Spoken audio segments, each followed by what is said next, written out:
राजा murder case की जांच जैसे जैसे आगे बढ़ रही है वैसे वैसे इस मामले में लगातार अलग अलग तरीके के खुलासे हो रहे हैं। खुलासा यह भी हुआ कि मेघालय पुलिस को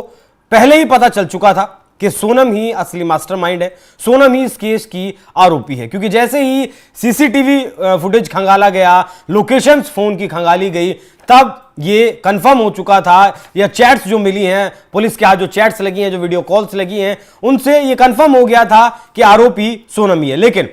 मेघालय पुलिस सबूतों को वेरीफाई करने में लगी थी और जैसे ही सबूत वेरीफाई किए गए वैसे ही तुरंत तीनों जो आरोपी हैं, जिन्हें हायर किया गया था, कहा गया कि 10 लाख रुपए देने का इन्हें वादा किया गया था, 50,000 रुपए और एक फोन देकर मेघालय ने भेजा गया था। 17 तारीख को सड़क और ट्रेन के रास्ते रवाना कर दिया गया था, 19 तारीख को मेघालय ये पहुंच भी गए थे। इन लोगों का जो चैट था, इन लोगों के जो कॉल डिटेल्स थे, जो इनकी लोकेशंस थी, उन्हें निकालने के बाद पुलिस को यह कंफर्म हो गया था कि आरोपी सोनम ही है। लेकिन वेरीफाई जैसे ही हुआ और जैसे गिरफ्तारी इनकी हुई वैसे ही तुरंत सोनम गुप्ता, देखिए टाइमिंग बड़ा अजीब है और जरूरी भी है कि 11 बजे के लगभग सारे आरोपियों को पुलिस गिरफ्तार करती है और रात को लगभग 2 बजे सोनम रघुवंशी भी बाहर आ जाती है और 3 बजे पुलिस के सामने उसका बयान जो कुछ होना था वो हो जाता है, बातचीत हो जाती है। लेकिन पुलिस ने यहां एक ट्रिक का इस्तेमाल किया कंफर्म कराने के लिए, उगलवाने के लिए सोनम के मुंह से भी कि जो कुछ उनके पास सबूत हैं उन्हें वेरीफाई तो कर ही रही थी पुलिस, और ये वेरिफिकेशन सोनम भी अपने मुंह से करे। तो पुलिस ने क्या काम किया कि पुलिस ने अचानक से वीडियो कॉल करवा दिया राज के साथ सोनम का, और उससे पहले उसे कहा गया कि राज ने हमें सब कुछ बता दिया है, कैसे कैसे तुम लोगों ने प्लानिंग की, कौन कौन इस प्लानिंग में शामिल था, कब से तुम लोग ये प्लानिंग कर रहे हो, कितनी देर तुम्हारी बात हुई है, कहां क्या कुछ तुम लोगों ने सेटअप किया था, सब कुछ राज ने हमें बता दिया है, अब तुम भी बता दो। और वीडियो कॉल जैसे ही करवाया और वीडियो कॉल में उधर से ये ट्रिक पुलिस ने अपनाई, राज से भी यही बात कही कि हमने बता दिया है सोनम ने सब कुछ। तब सोनम टूट गई। उसने जितने भी जो ठिकाने थे, जितने भी राज थे इस हत्या से जुड़े हुए, कैसे कैसे प्लानिंग की गई, वो सारे एक एक कर सोनम ने उगलने शुरू कर दिए गए। सोनम ने बताया कि किस तरीके से शिलोंग से 1200 किलोमीटर दूर गाजीपुर वो पहुंची, क्योंकि पुलिस के हाथ सबूत लग चुका था कि वहां से जब इन्होंने मर्डर किया चारों लोगों ने मिलकर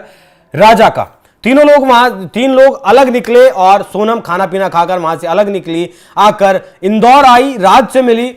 कहा तो ये भी जा रहा है कि यहां जो है होटल में रात भी इसने राज के साथ गुजारी, और फिर आगे क्या कुछ करना है वो इन लोगों ने प्लान तैयार किया, और फिर यहीं से इंदौर से वो गाजीपुर गई। ये भी इनके एक प्लान का हिस्सा था कि गाजीपुर जाना है और वहां किसी सड़क पर किसी से बदहवास हालत में फोन मांगना है, फोन करना है, जिससे कि ये लगे कि हां तुम पीड़ित हो, तुम्हारे साथ कुछ हुआ है, और जो तुम कहानी बताओगी वो कहानी लोगों को समझ आनी चाहिए, सच लगनी चाहिए। जो सोनम ने बताया कि मेरे साथ लूट हुई है, मेरे पति को मार दिया गया है, हम शिलोंग घूमने के लिए गए थे, मेघालय में हम थे, और वहां मुझे किडनैप कर लिया गया, मुझे बंद कमरे में रखा गया और फिर मुझे यहां गाजीपुर छोड़ दिया गया। लेकिन ये सारी जो कहानी है वो शादी से पहले ही रच ली गई थी, शादी से पहले ही ये कहानी बुन ली गई थी। कहा तो ये भी जा रहा है कि जब विदाई के बाद अपने ससुराल पहुंची तब भी उसने मैसेज कर बताया था, और हनीमून पर जब ये लोग गए उस हनीमून की रात को भी राज को सोनम ने मैसेज किया था, और मैसेज करके ये बताया था कि जब भी राजा मेरे नजदीक आने की कोशिश कर रहा है जो मुझे बिल्कुल भी अच्छा नहीं लग रहा है। तो आप देख सकते हैं कि एक प्यार, किस तरीके से प्यार कहें या फिर इसे क्या कहें क्या ना कहें, वो बात समझ से थोड़ा सा परे है। फिलहाल मेघालय पुलिस के पास सारी लोकेशंस है सोनम की, और जो 3 लोग गिरफ्तार किए गए हैं, सीसीटीवी फुटेज है, बाकी जिस फोन का इन लोगों ने इस्तेमाल किया और उस फोन नंबर से जो सोनम के साथ चैट हुई वो चैट्स भी सारी मिली हैं। कहा तो ये भी जा रहा है कि सुहागरात पर क्या कुछ हुआ, किस तरीके से दोनों के बीच दूरियां बढ़ी, क्योंकि लगातार इग्नोर कर रही थी सोनम अपने पति राजा को। वो सारी चीजें भी राज को फोन पर बताई हैं, और मेघालय जाने से 2 रात पहले 6 घंटे फोन पर बातचीत हुई। राज और सोनम की रात के वक्त जब राजा सोया हुआ था उस वक्त 6 घंटे बातचीत हुई और सारी जो प्लानिंग थी वो तरीके से की गई कि कब आपको क्या करना है, कैसे वहां से वहां पहुंचना है, कैसे लोकेशन सेंड करनी है, फिर कैसे इस घटना को अंजाम देने के बाद कैसे वहां से बचकर निकलना है। तो पुलिस की एक ट्रिक ने सोनम के मुंह से उगलवा दिया कि कैसे कैसे इन लोगों ने इस हत्याकांड को अंजाम दिया। सोनम तो लौट आई है, सोनम तो मिल गई है। हालांकि जब 2 जून को राजा की लाश मिली थी, डेड बॉडी मिली थी, उसके बाद लोग ये कामना कर रहे थे कि सोनम के साथ कुछ गलत ना हुआ हो, सोनम ठीक ठाक मिल जाए, हालात में मिल जाए। लेकिन सोनम तो मिल गई, लेकिन लाखों करोड़ों परिवारों का जो भरोसा होता है एक दूसरे के ऊपर, कहीं ना कहीं सोनम उसका कत्ल करके वापस लौटी है, उसका खून करके वापस लौटी है। पहले मेरठ में मुस्कान का मामला आया, फिर एक औरैया में मामला आया जहां शादी के 2 दिन बाद ही एक पत्नी ने मुंह दिखाई में जो पैसे मिले थे उसे किलर्स को देकर अपने पति के सर में गोली लगवा दी। और अब किलर्स के साथ मिलकर यहां सोनम ने हत्याकांड किया। तो कहीं ना कहीं अब आने वाले वक्त में लोग जब रिश्तों में जाएंगे, शादी में जाएंगे, तो कहीं ना कहीं जिस तरीके से एक पहले छानबीन करते थे कि परिवार कैसा है, क्या मतलब किस तरीके के लोग हैं, क्या लड़की हमारे यहाँ एडजस्ट कर पाएगी, लड़का क्या कुछ करता है, तो अब ये भी एक बहुत बड़ा विषय बन गया है कि अब इस आगे आने वाले वक्त में किस तरीके से इन रिश्तों में